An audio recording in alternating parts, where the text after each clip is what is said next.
Hollywood. It's a bit bright. Tom, I'd like to start off with just a clarifying question because it's been coming up a little bit today. The old arm on the shoulder thing, Ciryl wants to know, is it because you're actually trying to figure out their range? Is it because you're being friendly? Is it a romantic thing? What exactly is the arm on the shoulder thing? I'd say it's around 95% romantic. Yeah. This fight has always been looked at like the next gen of heavyweight, but now you've been preparing for it and you've been studying Ciryl perhaps more than you ever have before. Do you still agree with that assessment?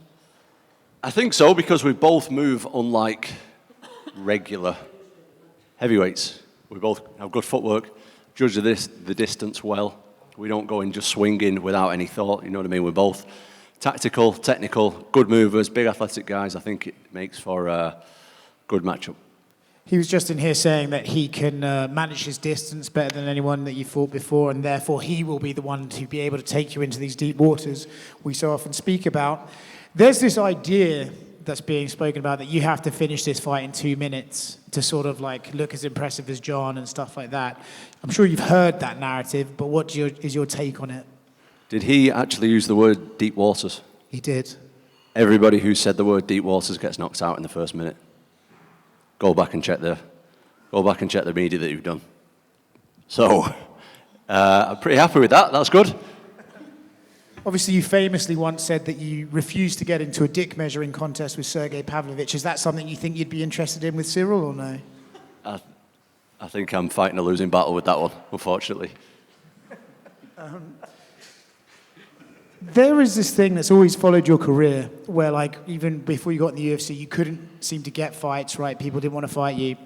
And then now, even as champion, you have Jon Jones and Alex trying to fight each other but not fight you. Did you ever think there'd be a moment where you could be in this position and still have guys trying to sort of circumnavigate you and fight other people? No, there's still guys. There's still guys who want it. Maybe just not the bigger names. You know, those guys have done enough to do whatever they want. So I'm the champion. I fight the #1 contender. That's how, in my opinion, that's how champions are supposed to work. He's like, you're the guy, you fight the next guy, prove you're the best, and you rinse and repeat that for as long as possible. So for the last one from me, obviously as an athlete from Manchester, I'm sure you thought highly of Ricky Hatton. If you have any thoughts you'd like to share with him about him or anything like that, I'd love to hear it. Yeah, I think everybody who's around my age group, they grew up on watching Ricky Hatton fights, whether you're a fight fan or not. Like if you're from Manchester, or that kind of area, even just from the UK in general, I think everybody knew and loved Ricky Hatton. Like I only met Ricky Hatton a handful of times. I didn't really know him. Obviously got a lot of mutual friends and stuff. But I think everybody felt like they knew him. And just even the stuff, like as an athlete, it's so touching that he fought in Vegas a few times. And there was like 20,000 Brits went. Not 20,000 Brits had a ticket, but 20,000 Brits wanted to just walk on the same ground as Ricky Hatton did on fight week. And it's a great loss. And I'm sending any condolences to anyone who knew him. Obviously, your whole goal was to get that belt in front of you when you started your MMA journey. So I guess, how has life been as a champion compared to what you expected it to while you were chasing this belt? In all honesty, it's been exactly the same. Nothing's changed, really. Still got stuff to do. Still got to go to the gym twice a day. Still got to take my kids to school. Still got to do everything else that everybody else does. So, yeah, nothing's changed. And, you know, we joked about Ciryl saying, you know, taking you to deep waters, and you say everyone that says that gets knocked out in 2 minutes, but there is a lot of tape on Ciryl, probably more than a lot of the guys that you have fought. So I guess when you watch him, do you think he has the ability to take you there, or is it still like, I'm just so much better than him? No, I don't think I'm better than anybody. I think that every fight I go into, and I really respect my opponent, especially Ciryl. I think there's this notion with the media and maybe the fans that Cyryl's not very good, which is just complete bullshit. I think that he's really, really good. He's super talented. He's been at the top of division for a number of years, which is not easy to do.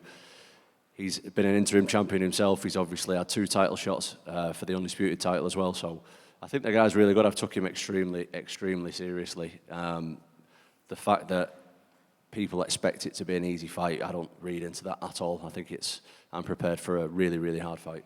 In a perfect world, how many times would you have fought since that fight in Manchester? At least 2 since. Is the plan still to finish the tattoo on the chest and the torso?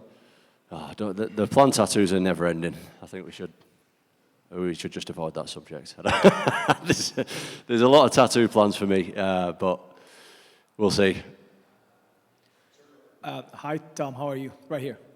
In a recent interview, somebody asked you if you compare yourself to Jon Jones, and you said, I am not Jon Jones or even close to him, but I'm the best heavyweight walking around right now.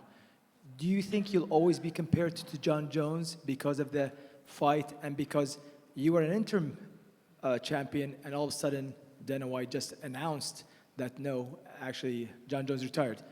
I don't know. I don't know. I have no idea. I want to create my own path and go down that path. I'm not trying to compare myself to anybody else. Look, you got to remember my whole goal in this sport was to do it full time. That was my goal. I've been doing it full time now for a long time. So anything beyond that has been amazing. The fact that I can sit here with the title and be number one in the world and the champion and stuff like that's just great. So I don't want to be compared to anybody. I'm my own person, and I want to do my own path in my own career. You and I met during Fight Island. Abu Dhabi has been really good to you. You're defending your title here again. How do you feel about Abu Dhabi? I absolutely love Abu Dhabi. It's like a second home to me. I absolutely love it. For me personally, it's very convenient. It's like 6 hours away from the UK, 3 hours time difference. The weather's amazing. The people are amazing. Look, if I could do the rest of my career in Abu Dhabi, I would choose that over anywhere else in the world. I would love to have you here all the time. Last one for me. Is there an added pressure for you? I don't know if that's a repeat of the question that was asked before. Is there an added pressure for you to keep that average of 2 minutes, 2 seconds finish time in the cage? I think everybody's seen me go in there and get quick finishes. So me and I've got one of the best heavyweight teams in the world, if not the best heavyweight team. Some of the best minds in the game, some of the best training partners in the game. We actually discussed and we've shown what we can do, shown how dangerous I am, and we're going to switch it up this time, and we're going to go out there and win a boring split decision. Good luck, sir. Thanks. Tom for RMC Sport France. 8th main event for Ciryl Gane. 5th for you if we do count the UFC 295 against Pavlovich. Do you leverage that at all in terms of experience? Sorry, just say that again, please. 8th main event for Ciryl Gane. Yeah. 5th for you if we do count the co-main event in Madison Square Garden. So is that advantage for me? Is that what you're asking? I'm asking you, do you leverage that as the experience on Gane's side? Do you weigh that? Well, he's got a lot of experience, but I also have a lot of experience myself. So we both know what the pressure's like. The pressure's not easy to deal with. But look, we'll find out on Saturday. I don't know. We'll see. He just said 3 months out here between Dubai and Abu Dhabi. 3 months, he calls that a bubble. The focus was highly on the ground for him. I tend to think you're lean. Are we going to see a faster, slicker version of Aspinall? My question is, should we summarize your camp as plyometrics going faster and his camp about the ground? Is that pretty much what we should think? I don't know. I think I look leaner, but I'm actually a fair bit heavier than I was in my last fight. So I don't know. I'm not sure. I've been improving in all areas. In the physical aspect, mental aspect, my game's improved a lot in the time I've had away. So I have no idea. Okay. Last one. Common opponents. Spivak, Volkov. Is that a common base? Do you compare, contrast? A little bit, but every fight's different. You never know exactly what's going to happen until you're in there with somebody. So, yeah, we both fought the same guy twice, 3 times apparently, but styles make fights, don't they? Everything's different. You don't know how he's feeling on that night. Sometimes like you go in there and you just don't perform very well. Sometimes you go in there, you perform really well when you don't feel very good. So it just depends on the night, really. Hello, Tom, for French TV as well. You said earlier that you've been preparing many times for the Jon Jones fight that actually never happened. Can you remind us how many camps have you done? They weren't camps as such. It was just like we were given a time frame of when the fight's going to happen, so we just started preparing for that. It was never like, we were never given like a deadline or signed a contract or anything like that. It was just like, he's going to be ready in this time, and we started preparing. So it wasn't like a full camp or anything. at UFC Paris, we had a few time interview with you, and you told us that you would be really happy if you never go to the second round in your career, if people can still question about your cardio. But yesterday, your father, Andy, he told us he would be really happy that you can go to a decision so people can see that you have cardio. How confident are you that you can demonstrate domination on a 5-round fight? Yeah, as I just said, we're going for a 5-round split decision, close fight win. Jab, just jabs, like just jabbing your way to win. Crowd will be booing after a couple of minutes and just maintain that slow pace for 5 rounds. That's what we're going for. Thank you. Hi, Tom. Welcome to Abu Dhabi, mate. I know you just mentioned the line that you don't really want to be compared to anyone, but Michael Bisping, who's also here in Abu Dhabi, compare you to Muhammad Ali of the MMA world. Any thoughts on that? I don't know about that, mate. Where's he pulled that one from? Old Bisping. He did an interview with us, and yeah, that was one of his first lines. Yeah. So. I mean, that's a massive compliment, but I've still got a bit more work to do, mate, before then. Can you see the comparisons, though? You do? No. No? No. Okay, all right. You've said previously you want to be an active champion. You don't want to be waiting around for fights. Should you overcome Ciryl Gane, who do you really see left in the heavyweight division? And I know everyone's talking about Jon Jones, Alex Pereira, but I quite like the sound of Tom Aspinall, Alex Pereira. What about that? I don't know, whatever the UFC want to do. I think it's pretty obvious that they're going to do the winner versus winner. Me and Gane versus Volkov and Almeida. Sorry. Yeah, not like a tag team match. It sounded like I was doing it like a tag team then. No, the winner of us versus the winner of them. I think it's going to be next for the heavyweight title. Okay, and a lot of people in the know are predicting a very long run for you as heavyweight champion. What's your ultimate goal? Like, where do you, when you finally call it a day, what do you want to look back on? As I said a minute ago, the ultimate goal has been done a long time ago, which is to do it full time. I've been doing it full time for a long time now. That was the ultimate goal. Anything on top of that is good. I don't know. As far as being a long reigning heavyweight champion and stuff like that, we'll just see how it goes. I don't know. But I am confident that I'm the best fighter in the division. But it's heavyweight MMA. You never know what's going to happen. Well, there's two things that can happen. You can win or lose. And there's only 2 of us in there. You never really know. So, look, the heavyweight title's like a hot potato, isn't it? People are just dropping it left and right. It doesn't stay around for too long. Heavyweight MMA is too dangerous. So, we'll see. Thanks, mate. Hi, Tom. Yusuf, MMA 101. We saw Ciryl Gane focusing on wrestling in his training camp in Dubai and sparring with high-level wrestlers. And in addition to his striking arsenal and skills, do you think that this will help him in the fight and make it the most difficult fight for you? Yeah, I think it's got to help him. He needed to improve his grappling. And I'm sure he has. He's a smart guy. He's a good fighter, great athlete. And I'm sure he's a lot better than the last time we seen him wrestle. Does it cause any sort of pressure on you to know that Jon Jones will be watching this fight on TV and will be prepared in case you lose to tweet that this is the next guy you said he will beat me, see what I did to Ciryl Gane, see what Ciryl Gane did to Tom Aspinall? No. Not at all? No. What does it mean to have your father here with you in the fight and in Abu Dhabi? This is my last question. Yeah, anyone who knows our story knows that my dad got me into MMA. He was there from the beginning. He will be there to the end. And that is our thing.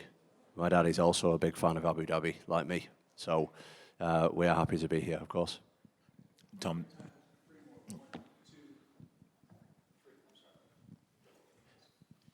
I think it was last year, Tom, down here to your right. Sorry, mate, yeah. I think it was last year when I spoke with you and you said that you didn't want to be in this game for too long. You said maybe 4 or 5 years and then rack up a whole load of title defenses and then leave.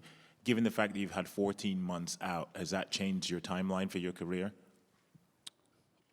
That's a great question that I don't know the answer to. I have no idea. So we're just going to see how it goes. We're going to see how it goes. At the moment, I absolutely love doing this sport. Everything's good. I'm winning. My body feels great. Really enjoy my life. Everything's great. How long that'll go on for, that's out of my hands. I don't know.